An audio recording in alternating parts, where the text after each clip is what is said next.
Vous avez devant vos yeux un olifant, qui est un corps utilisé pour la chasse, qui a été sculpté dans une défense d'éléphant. On le voit bien, la forme rend compte encore de la défense d'éléphant. Cet objet a été ramené par Guillaume de Beaumont, qui était évêque d'Angers.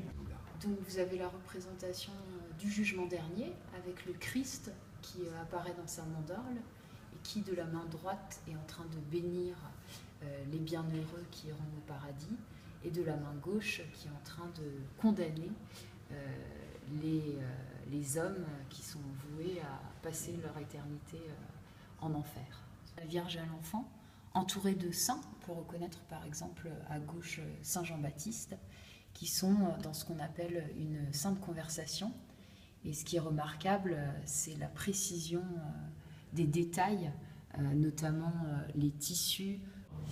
Donc vous êtes face à l'allégorie de la simulation de Lorenzo Lippi, qui date du XVIIe siècle et qui est un de nos chefs-d'œuvre, peut-être notre Joconde, puisque elle a un visage qui est finalement aussi mystérieux que la femme peinte par Léonard de Vinci.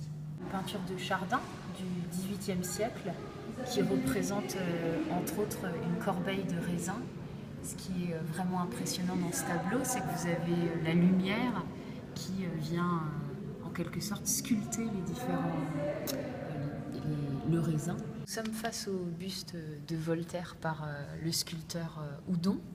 Et ce qui est remarquable notamment, c'est la précision des détails rendus dans le marbre. Par exemple, vous avez les rides du front ou sur le coin des yeux, ou encore la lèvre pincée, par exemple, qui donne l'impression qu'on est face à Voltaire vivant. Une œuvre de Morellet, qui est un des grands artistes français de la seconde moitié du XXe siècle, qui fête ses 90 ans. Et cette toile est impressionnante par le vertige qu'elle donne au spectateur qui, en la contemplant, en vient à douter de la couleur, de l'horizontalité, de la verticalité et de ce qu'il est finalement en train de voir sous ses yeux.